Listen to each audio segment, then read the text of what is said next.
thanks again for coming. Raven Cody with Downtown Partners, and also want to thank Mark Hinds. He's not available today. He was going to be here, but his company is the one that sponsored today's session. So this is the third of three that we're going to be doing. This one we're going to dive a little more in depth, as you know, and Beth will walk us through that. The first two, I did have someone ask, they got sent out via email, but if you did not receive the first two recordings, and you want to get that again, please give us your email or give us your contact info, and we'll get that out to you with this session after today. This one is being recorded a little bit differently. We're recording via Zoom. So she's doing a screen share and going to do audio through that. So this might be a little easier to share as well at the end of the day. But either way, let us know. And thank you so much for being here. And to Beth. All right. Thank you so much. So today, we are going to dive pretty deep into some of these AI tools. I'm going to try really hard not to overwhelm because there's a lot of information that we're going to be going through today. So before we start, I just have a curiosity on kind of the people in the room and what levels you are or that you're self-declared in terms of your AI usage. So if you've never used ChatGPT or one of these tools before, can you raise your hand? Like, do we have any brand new newbies? Okay, good. How about you use it like once a month? Okay. How about you use it weekly? Okay. And then daily? Okay, good. Good. Okay, so we can start. We're at a good starting point. Just to step back, for any of you that may not know, my name is Beth Trejo. I own Chatterkick. We are a social media agency. We are nationwide, but started here in Sioux City. Because we are a social media agency, we are always on the front line of shifts and adaptation of tools, technologies, and culture. And so these tools have just naturally become a part of what we do at Chatterkick. And so I'm here to share with you today how you may be able to use them. I am going to walk you through how I would approach taking an assignment, which Downtown Partners gave us, and all the way to, if we have time, how this would actually turn into a board report. Now, I did do some pre-work because this actually isn't something that I could do, even with all the tools, in like an hour, if I really wanted to get a solid quality output, because it's just a lot of information to read, consume, etc.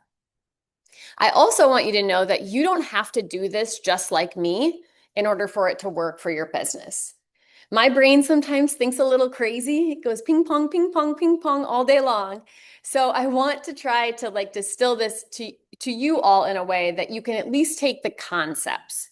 Don't try to take the exact prompts because that might not get you to where you want to be. Although if you see something, you're welcome to go along with us or write something down. Totally fine. But what I want you to understand is you don't have to do this in the exact same way in order to be successful for your business.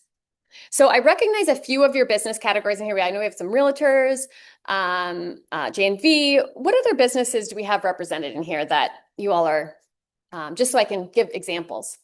Yeah. I do publishing and map guides. Okay, great. Collision Center. Okay. Hospitality. Okay. Holiday life. Okay, great.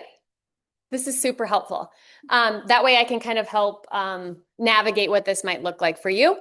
So Downtown Partners gave this brief to Morningside College. You don't have to read it all, but basically they wanted to explore how they could end up with a marketing plan that felt cohesive, that actually had some feedback from marketing students. And I'm not sure if did you actually end up doing this? They're working on it now. Okay, so we thought it would be fun to kind of just go through different ways to get to a marketing plan because focus groups and real humans, very, very valuable.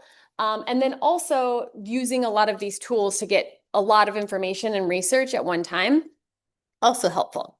I really don't think these will, the more I mess with AI tools, I promise you we're not going to replace the humans, at least not in this spot. It just, where the humans fit within this ecosystem of marketing is really what we're seeing change.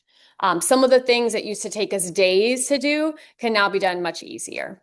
So I'm going to use a handful of different tools and we're just going to get to work. So before I actually start and show you like where I started with some of the prompts, the first thing that I want you to remember, there's 3 things to take away today. here's the steps that I want you to remember. First is research. When you start any form of marketing, whether that's local business or big business, it really is helpful to start with research. Get the preconceived notions that you have in your brain. And specifically, this is an interesting example for me to do because I used to work at the chamber. Like, I know economic development and how people move through communities, but I didn't want that to drive totally. I wanted to use my experience as a tool, but I want to also, like, let's break the notion. Sioux City is different than when I worked at the chamber 15 years ago. So I wanted to make sure that in that research I was doing, it wasn't just shallow, tell me about downtown Sioux City, right? That's like easy, but what's even more interesting is what is taking people's attention away and preventing them from going downtown, right? So you see how that narrative shifts? So research is step one, and that's what we're going to do today. I'm going to show you the pieces of that. Step two is interpret. So again, all of our accounts are different. If I ran the same prompt on your account, we would get different answers. So the human part that is so critical, and if you play in a space where you already have expertise, you are going to be more successful. So my interpretation, if I'm doing a legal document, is probably going to be much weaker than if I'm doing marketing.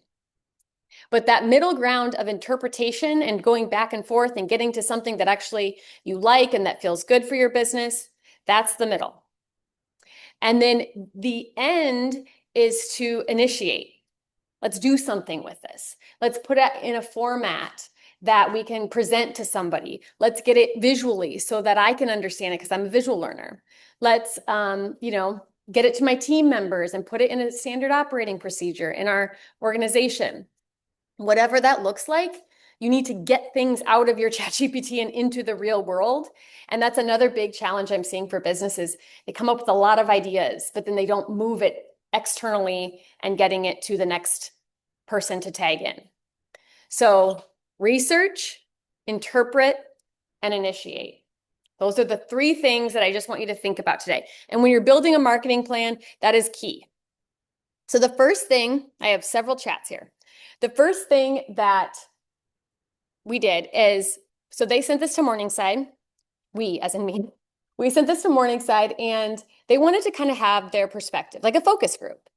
And I've used these tools for building a focus group with key personas in the past. So I'm like, great, that's where I'm going to start. Now, you can put, please make me a focus group into the chat. That's fine. That's like step one. But how you really get good with this is you have it create your prompt for you. So what I did, and I'm not going to go through all of some of these iterations because there's a lot of them here. But I'm going to tell you just kind of my methodology. See, this was a long one. So what I did is I took this document and I said, help me develop a prompt so that I can use this document as a focus group. This is something that I've been doing a lot lately because what it does is it translates your human brain into computer brain. And then you run the prompt. Do you see what I'm saying? So instead of saying, make me a marketing plan, you say, help me build a prompt to make me a marketing plan. And why that is so important is because the output that it gives you, you can be like, oh no, I don't want that, or ooh, I don't like that at all, or this isn't good enough. And that's what happened here. I said, no, I don't like that. You need to fact check this. Like, where are you coming up with this stuff? And so I basically went back and forth, and then it started to have these, it was taking the demographics of Sioux City and it was making personas or people that were going to be in this focus group, but it was biasing them. It was creating pretty like harsh stereotypes. And while I wanted to use demographic data, I didn't want it to be based in what these models are based off of, which is patterns, and they can definitely tend to bias, especially racially or stereotypically in like when you're doing personas or demographics. So I didn't like what I was doing. So again, I went back and forth multiple times. And I was like, I don't like that. And it was giving me a lot of information. Then I said, now check yourself. Make sure if you're doing anything, it has some form of research or data from this. Because it tended to give me men as well. And specifically in the Hispanic grouping, it was being a little bit too overly like broad. But again, as a human, I know this because I know that like not all people are the same. And like we have a mix of Hispanic population in this community. Like we need to make sure that we're not just basing it off one thing or another, right? So we went through this and I just kept going back and forth, back and forth. And then what I did is I got to this prompt. And I use this text, now make this in markdown language. Markdown language is computer language. And it really helps for these models to understand. So you can still fact check it. I mean, this is what I want it to do. These are the audience segments. Like I still made sure that these were the people that I actually wanted to be in my focus group, my make-believe focus group. And then they added this identity and inclusion overlay. So it was really what I needed. And this is just that back and forth. Make it better. I don't like that. I don't really think this person is my buying type. So this is that interpret piece, right? Because you have to read all the information and interpret it. The more you do this, the better that you can get at getting these like good prompts out of it. But having the machine make your prompt, step one, okay? So it made me a focus group. And again, you can do this within your business. The other thing, so let's talk about the models here. So I did not want to do this live in all of these because I like these thinking models. They are definitely slower, but the output is better, in my opinion. So I use them a lot when I'm trying to make it do anything that's a complicated task. These are complicated tasks. The model has to think of a lot of different things at once. And so because of that, I use these thinking tasks. Now, if I was just going to like do a drink menu or something, like something fun and didn't need a lot of complication, I would use the auto or the instant because it's definitely quicker. So when I do these, I definitely do the different models. So then what did I do? Okay, so I took this prompt, I copied this prompt, and I opened a new chat. And the reason I could have done it in this chat, but I wanted to just show you different ways to get to the same end. Okay, so then we did the role play. So I want to go up here. So this is what I did. I took this master prompt and I put it in here. And I just said, run it. And I added this PDF from Morningside. And I said, like, let's answer these questions now. Let's run my focus group. And from this point, you're going to start getting a lot of information. And so it goes from writing to reading. I have noticed that I used to do a lot more writing. Now I do a lot more reading because I do want to make sure that these things are accurate, right? And I also want to make sure that when you're doing marketing, remember, emotions are the trigger that actually makes people remember. So if you do not have any emotion in your marketing, especially nowadays, the likelihood that you'll be remembered is low, or you'll have to have a high frequency, or you'll have to have a really direct product that someone actually needs. But in most cases, emotion is really important. So we want to get that from our focus group, right? We want to see, what are your emotions here? And this young adult says, I don't want to miss out or pick a boring spot, so I look for places that are busy, fun, and current. I want to see real photos and videos from people my age so I know it's worth getting dressed up and going out. Like, just a quick check, that feels about right? Like that's what you're trying to do here. You're trying to like find anything that's blatantly like, that doesn't feel right. Because I see a lot of that in this like interpretation mode of being like, that's not right, right? This is parents with kids at home. Sarah, what does she do? She starts on Facebook because that's where my parent groups, school PTO, and local event pages are. I'll search or scan for posts like family events, Sioux City, kid-friendly things to do this weekend. If I don't see anything, I Google. I also skim school emails and the library site when I remember. Again, feels fairly accurate. No glaring like that's wrong, right? Then we have Marcus. Marcus is near downtown. And he actually works in downtown. And so our opportunity, again, if you're thinking in marketing, it's like, okay, after work stuff, restaurants near me, or happy hour downtown Sioux City patio. This is interesting because I actually do have quite a bit of knowledge of Sioux City specific keywords. And these are very accurate. Like I see these patterns. Like you can see on Google what people are searching for. And this is real. Like I can validate that there are people searching for this. If you also notice, and this is something that I have preached for years in Sioux City, nobody searches Siouxland. That is not a search term that most people use. So if your business is in Sioux City and it's not, the words are not Siouxland Chamber of Commerce or something like that, you need to make sure you use the word Sioux City because that is the joiner of our local metro and it really matters for search. Now, could you get found via Siouxland? Yes. But the reality is it's just not an actual place that is on a map. And so it's hard for Google to understand that at times. Okay, so we have a lot of information here.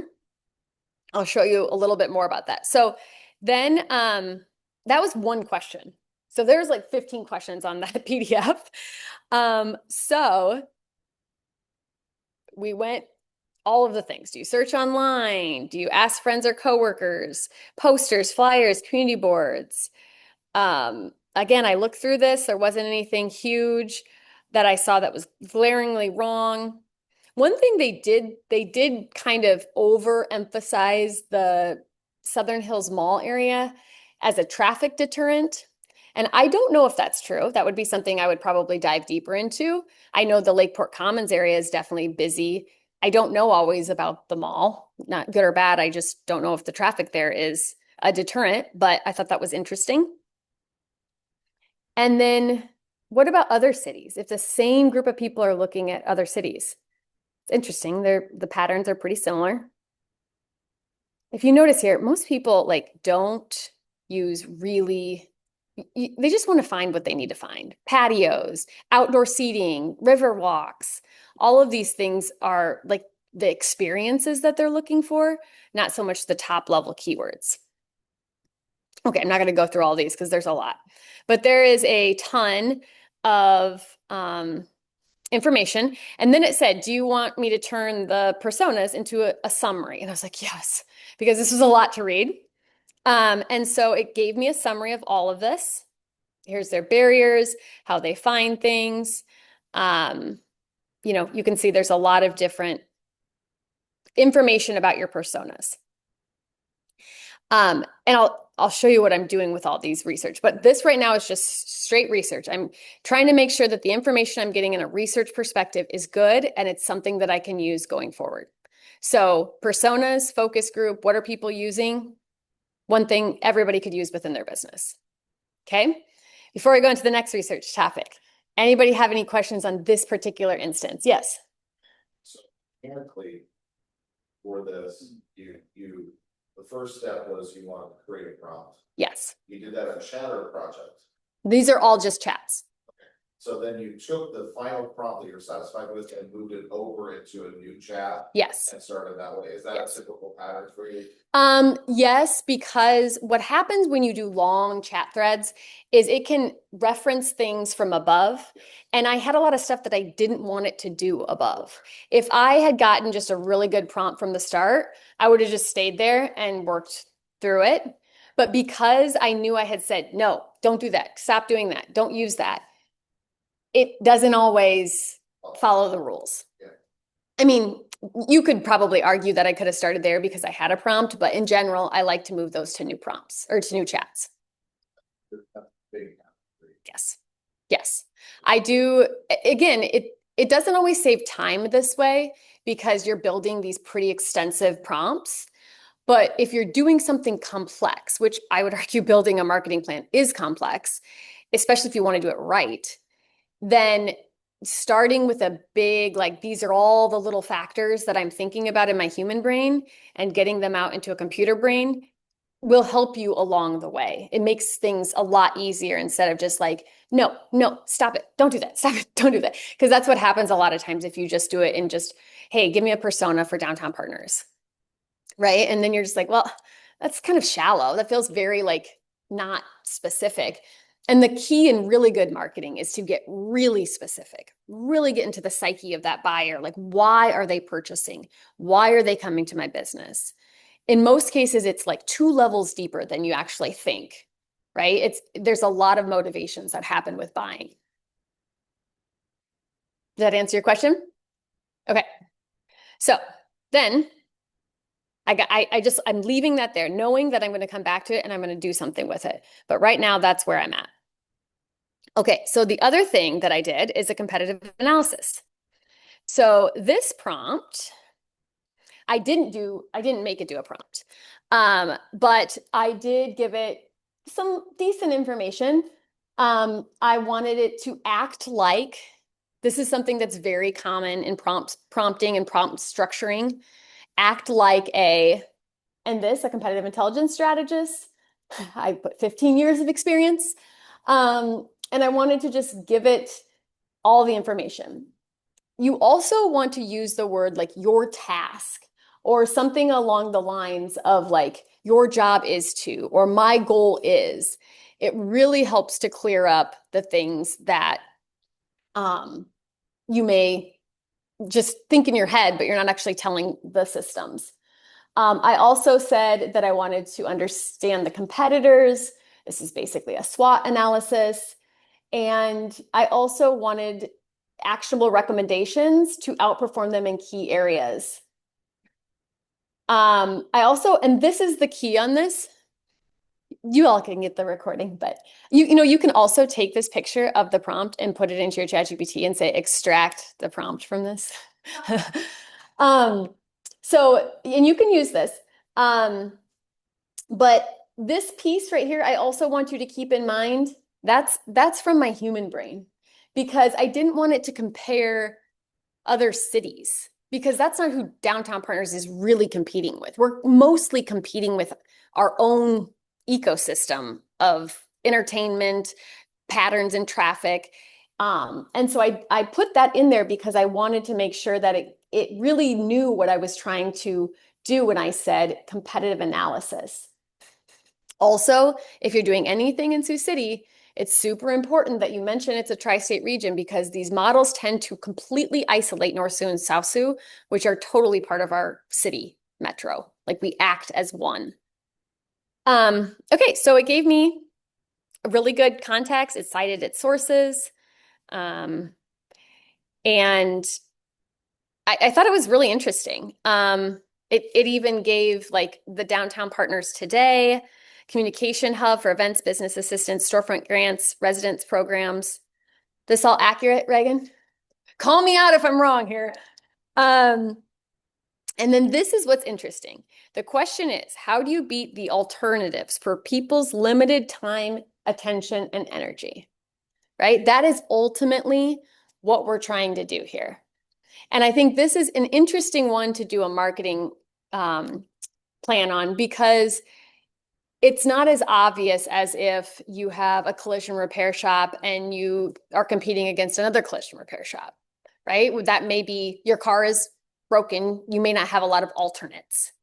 But for some of these, in some of your businesses, when they become a little bit more complex, this is where these tools can be super helpful, because you're thinking of a lot of different things.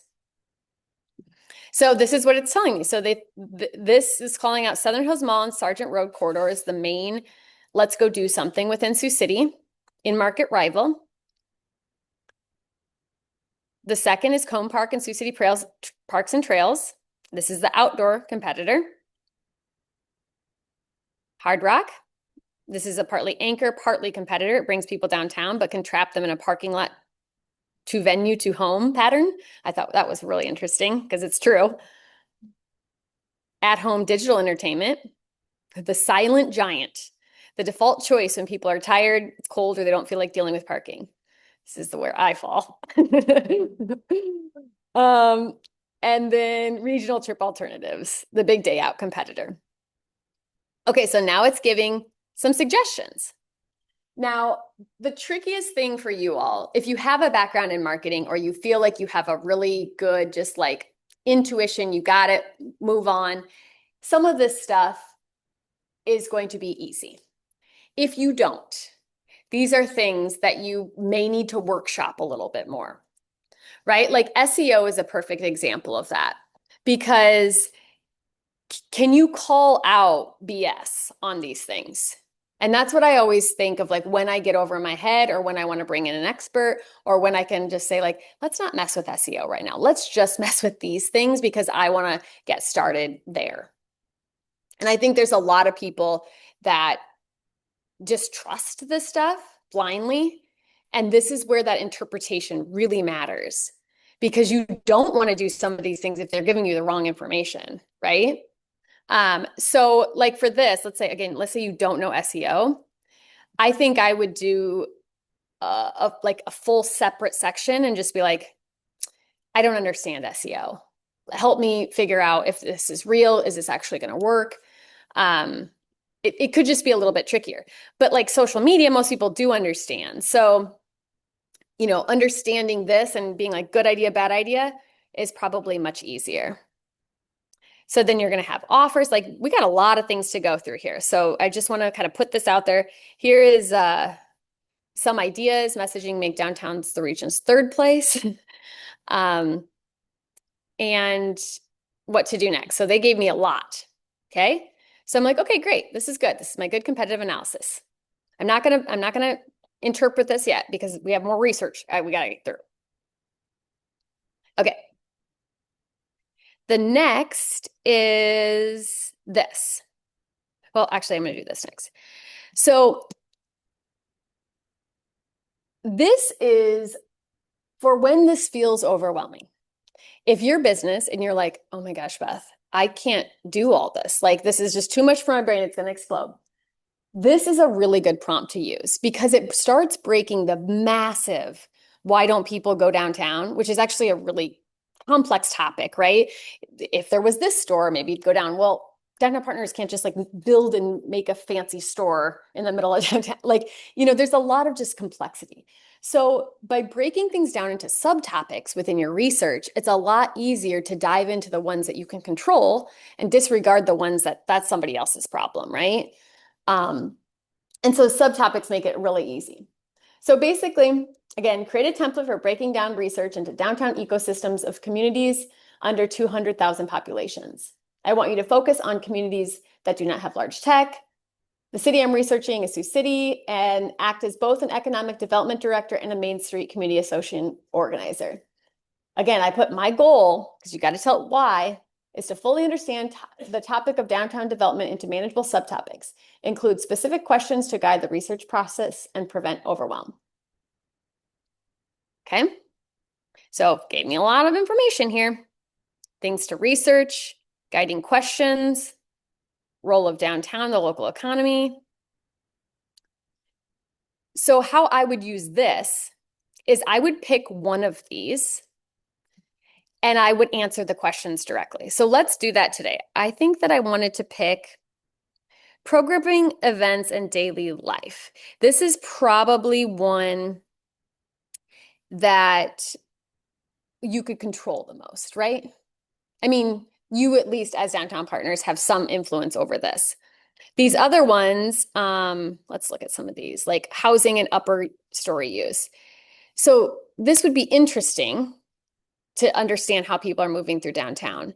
But this may be one that's just a big, there's a lot of nuances to this. Downtown partners can't really control a lot of it. And it just may be a little bit too much. So I actually just want to look at the programming, events, and daily life. And so I would do this, and this is how I would do it. I would just copy this. I don't know if this is the right way to do this, but this is how I do it. And then I just answer the questions. So I just say, here's the answer to the questions. If a family, a couple, and a group of coworkers all came downtown in the same week, what would they actually do? So I would say that they would go to restaurants, maybe go to an event that's going on, whether that's music or a festival in the holidays. Are events converting visitors into repeat customers, or is it one festival traffic? I think that the people probably come for the same events multiple years, but they may not know the other events that are going on. What are the quiet months and why? I would say probably the middle of the summer, unless there's festivals or music, and possibly after the holiday parade, after the Christmas shopping. Where are the gaps, times, the days, weeks, year when downtown is basically empty? Do you know what that one is? I don't have a good pulse on that. What would you say, is there like a real quiet month in the downtown area? Okay. When it's cold.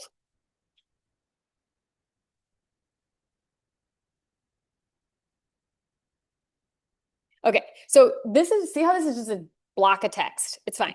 Don't worry about it. You just put your answers in there. You can use the audio. You have the questions that are answered. And now it's going to, oh, I didn't even actually tell it what I wanted it to do on here. I would have probably said, I want to dive deeper into this. Let me stop this. Well.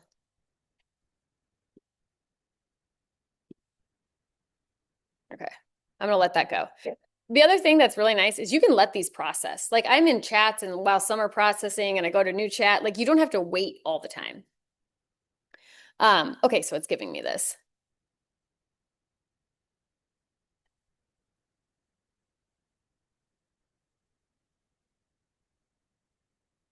Okay, I would say that's correct, right? In practice, most uses are clustered around food and special events, not casual, let's just go downtown and see what's happening. Does that feel fair? We're doing this all together.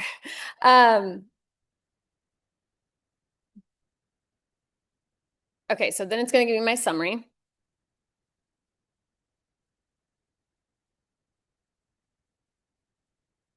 Okay, good. It's giving me some good examples here. Everyday patterns, event to everyday bridge.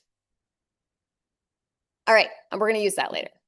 I got one more research for you, and then I'm going to show you what we do with all these. So now I'm going to use the deep research feature, and that is in ChatGPT, and it takes a while, which is why I didn't want to do it live. So I wanted to understand, because one of the things that made me curious about Downtown Partners was the fact that the words, the websites, there's so many other people talking about event calendars, the events all kept coming up. And so I was like, so is Downtown Partners really competing against other entities or distractions, or is it just a digital competition? Are they just not ranking for the words? The events aren't getting out there to people because when they search, 5 other websites come up. Like, is this just an SEO problem? That's what made me think, right? I got curious about that. Again, you can do the same thing with your business. And so then this thought for, did it tell me how long it thought for? I don't know. It probably went for 15 minutes, and it even tells you all the sources, everything it like checks. So these are pretty comprehensive.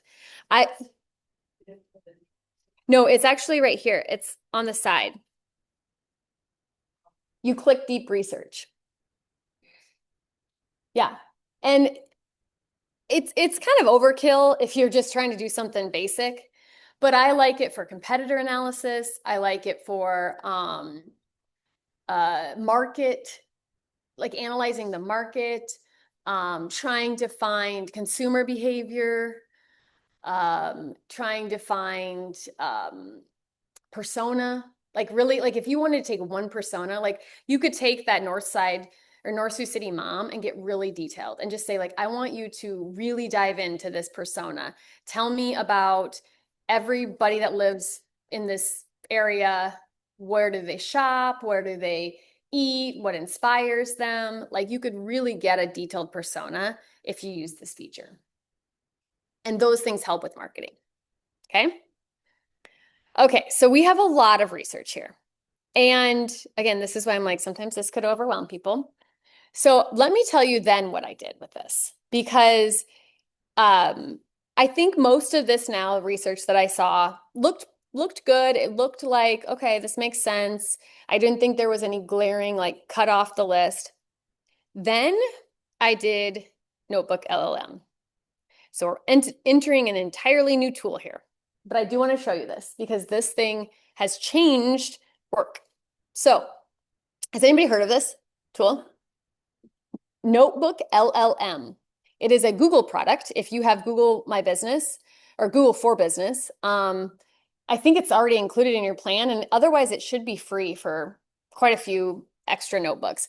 It's wonderful for students in classes, by the way. I built these for my son because he is an auditory learner, and I'll show you some of the tools that are available, but it will translate this into a podcast that they can listen to. It's really built for learning. So I take my ChatGPT research and I move it over here so that it only works with the data that you give it.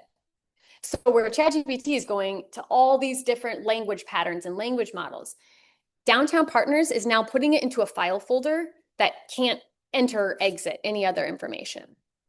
So you can query the data, you can analyze the data, but it's not going to hallucinate because it's contained. Okay, everybody follow me? So how does this work? So when you start a new one, it's just open and you just add sources. So I literally just copy and pasted things in here. So like the one I had that was just there, that was the subtopic. Yeah, let's grab that. I thought that was interesting. So I just copy this and go over here, paste it, and then I take this thing out. And then I insert it.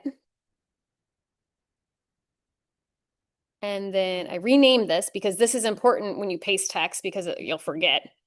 Down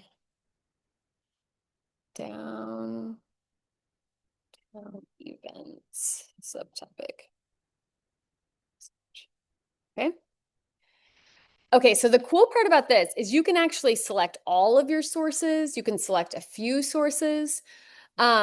I also love this. So I use this a lot, but I use it for like all of my research for 2026 and like how the market's changing for social media. So I just drop all the PDFs I get from all these research places, and you know how it just takes forever to go through all those PDFs. And so I put them in here, and then I can query it, I can listen to it, I can manipulate the information, and it just makes reading large amounts of data a lot easier.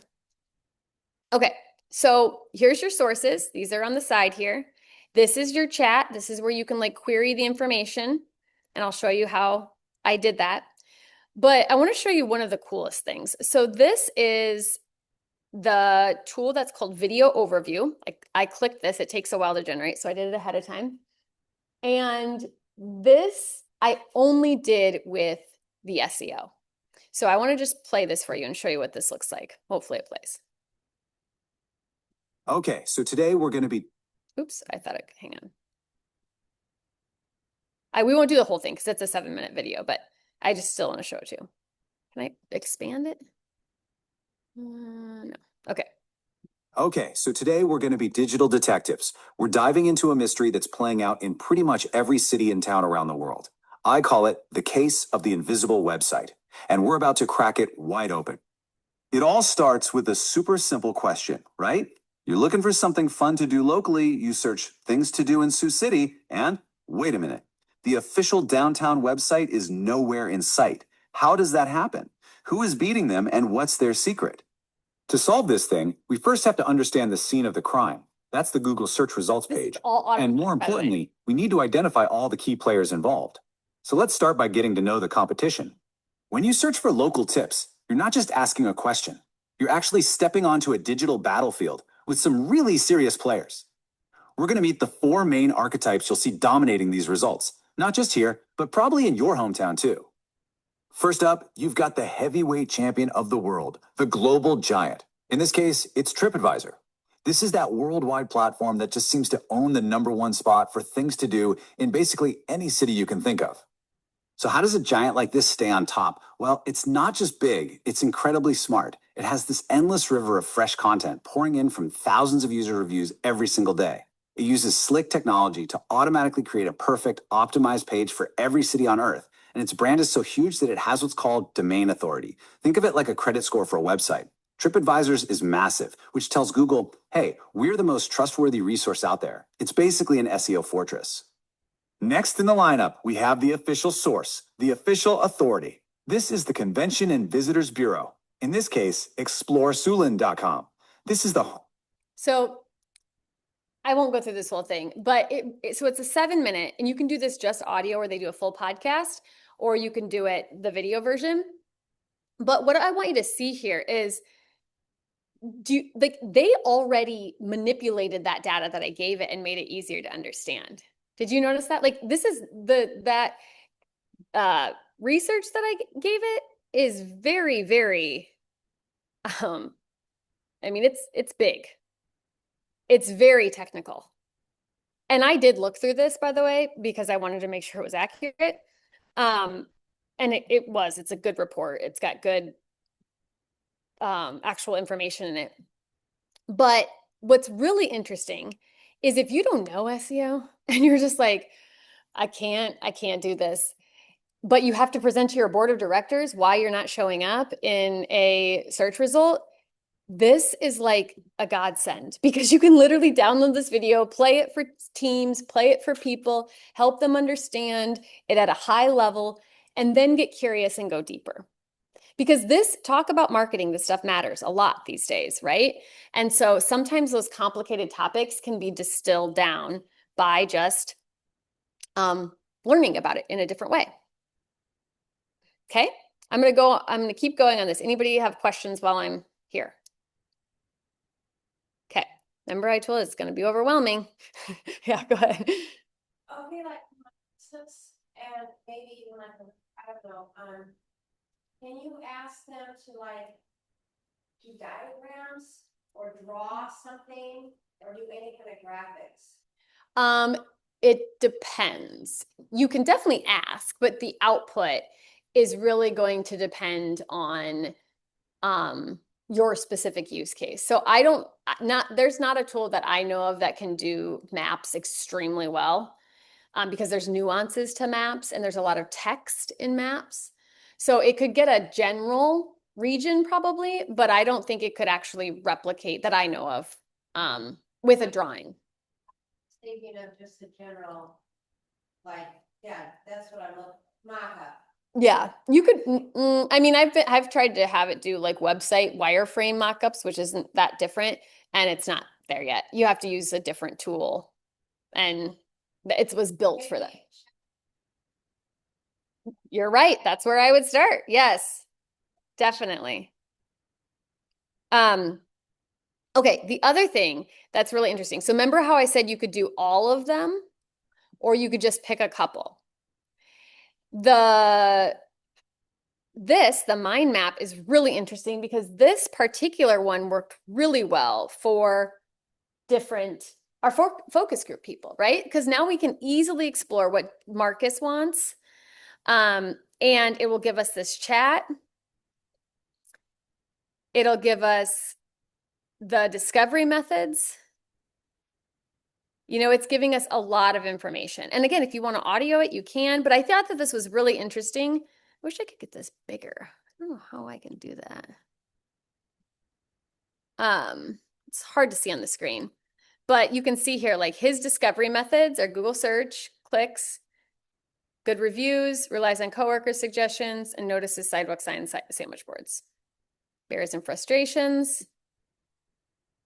I just thought it was a very interesting, and again, you can download this, so you could put that on PowerPoint file if you really wanted to dive into one of your personas or one of your leads. Okay, so we have all of this information, right? So now what are we going to do with it? Well, one of the things this is like my hack for all of you is I just said, okay, take all these sources, put it into a strategic report. I got everything I need here, right? And then I'm just going to copy and paste this and put it into a Google Doc because it has all the formatting, everything's nice, and I need to keep it somewhere because as you can tell, I move my stuff around all the time. Okay, so it's got a lot of information. So from here is where I actually start building a marketing plan. So I spend a lot more on the research side than the actual plan and tactics side because I feel like if you're really well positioned in the marketplace, the marketing stuff is a lot easier. If you aren't well positioned, meaning you are one of many it is a lot more expensive and a lot more difficult to market yourself. So if you really try to nail this first part, the other stuff becomes a lot easier. Okay, so this is where I would have. Now, I'm actually going to also show you what I would do to put it back into ChatGPT. So let me go back to my thing. Okay. Now I'm just going to start with this is my like a normal prompt. Let's look at this data and develop a marketing plan.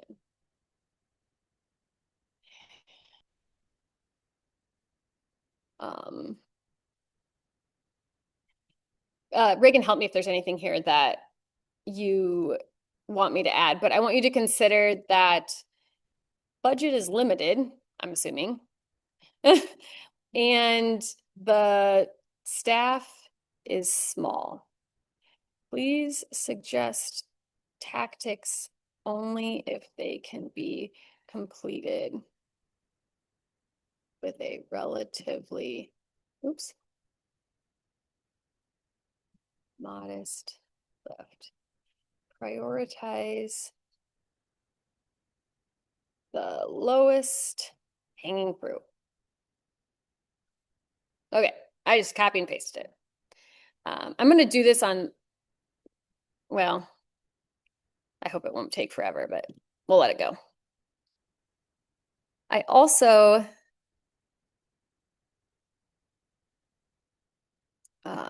this other thing you can do, you can have the answer now. This makes it go into an instant.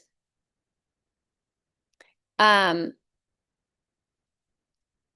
I said, I know we've explored a lot of tools here, but if you want one more, I can give it to you. So another really interesting tool is called Gamma App. And this is an AI generated PowerPoint tool, also free. Now I had done just a little bit of editing on this, but basically there's a framework we have that is like, and this was a template, quite frankly, all of these different things. Because if I'm going to do a marketing plan, I want it to be able to be easily understood and look nice and be able to pass to my team.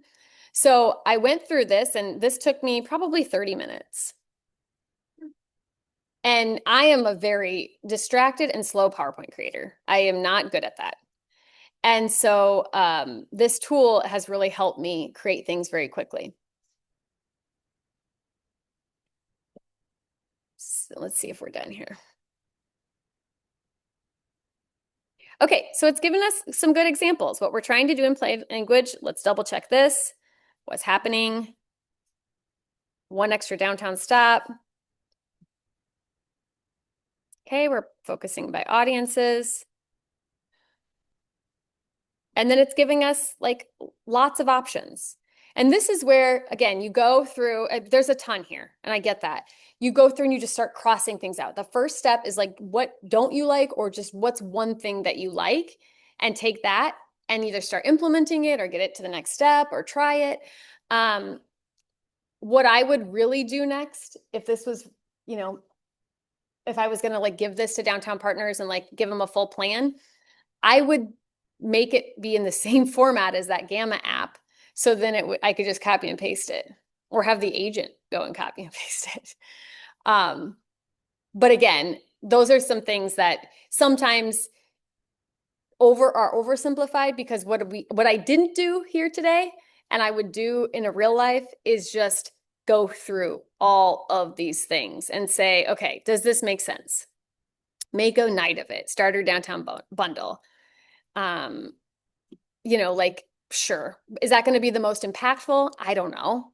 Like, I don't know if that is the natural, like, thought process when people go to Hard Rock. So maybe I would try to find something else, right? Maybe I want to do like a lunch club, you know, and like this, but I just wouldn't want to call it that. So then I would start workshopping that.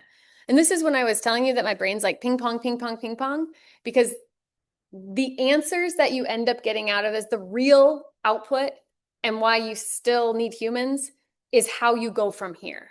What do you do with the best ideas? Do you take them? Do you iterate on them? Do you find a new headline for them?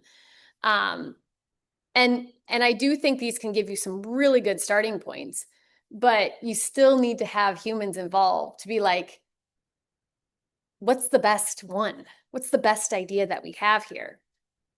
And a lot of that relies on intuition. So, I mean, like I said, there's a lot of ideas here.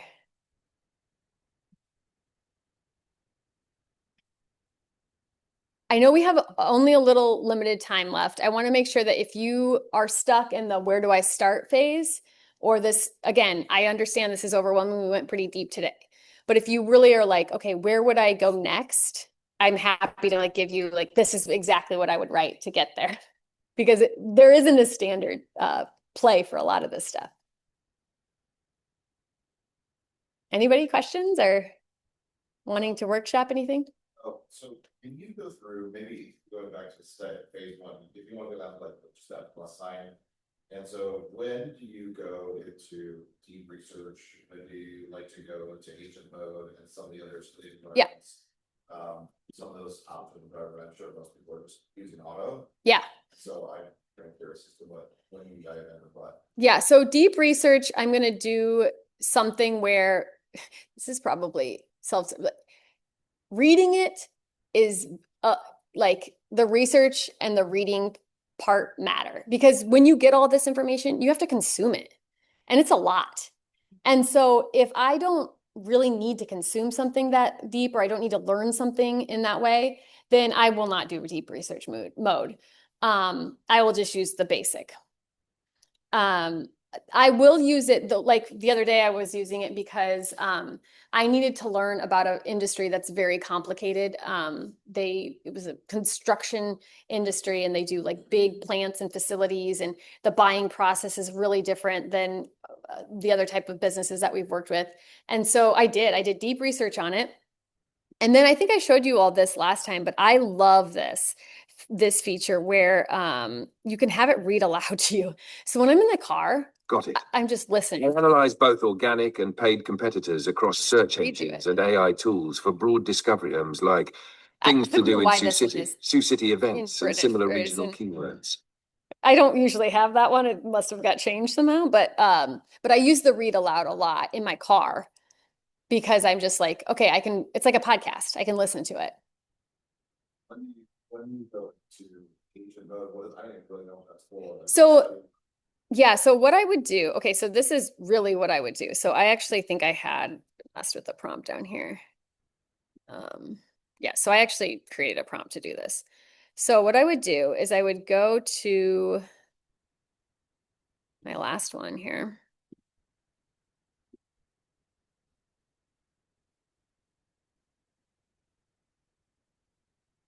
Actually, this is what I want to show you this so what I would really do on this, because this gave me a lot of like easy to do marketing stuff, but there's a tool called, so it's Branch. So Branch in a new chat. I use this all the time because I want to get it out of this chat, but I want everything above. So it just like cuts it and then gets it over. So I do that a lot when I get like long strings. But basically, I would just run this prompt, which this prompt matches my PowerPoint presentation. And I would run that. And then I would use the agent mode to say, okay, go log into my Gamma account and go fill this all in. So agent mode is doing what for you? It's essentially doing a task. It's doing a task for you. You grab the controls on login, and then it fills out. Now, the more complicated you make things, the less it's likely to do things. Like, and don't give it too many, like, even in that, I'd probably have to go like slide for slide. So it may not be even worth it, but it's getting better every single day. So, How is it? It's giving a task. because it's literally doing it, it's taking the actions. So like I could say, go in my calendar and schedule me an appointment for next Tuesday with Reagan. And, look in my email, make sure you get our email address right. So I have found it's not at the level yet where I personally have found to be extremely helpful, except the things that I've used it the most for is to check data. because I hate pulling reports out of all of our different software. It takes forever. So I said, go get my reports for me. Go find this data here, go get this data here, go get this data here, and bring it all back to me from all my different softwares. So that's how I use agent mode.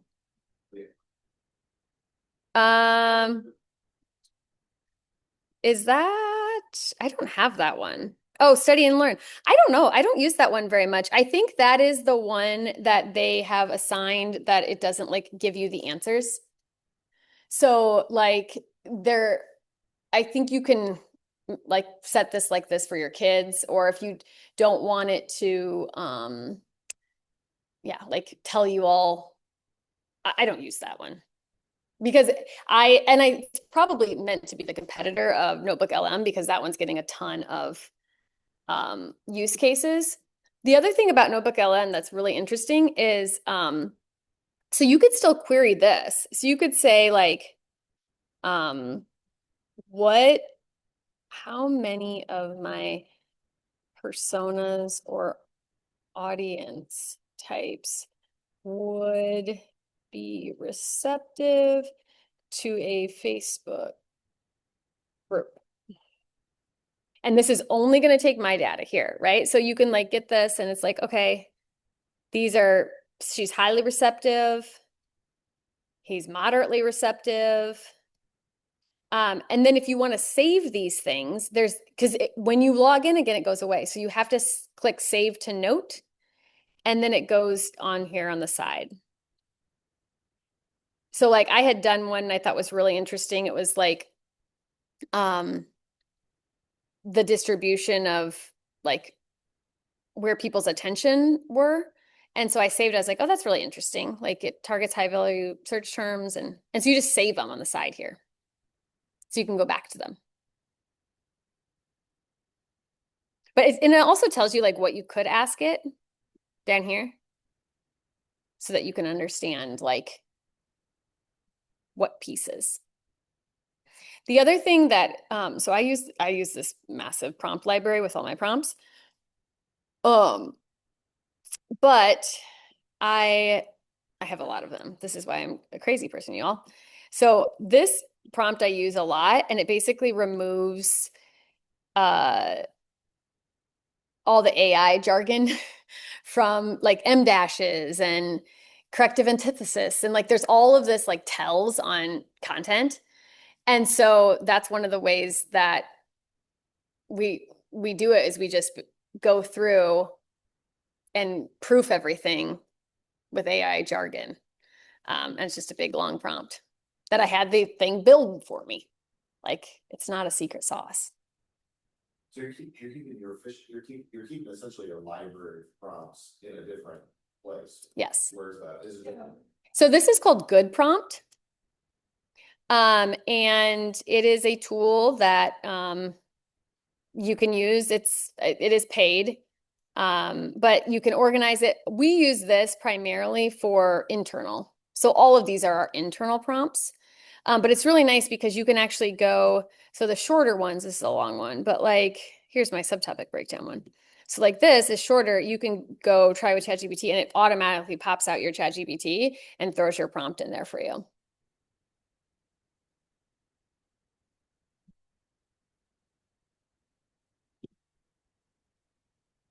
Other thoughts, questions, ideas?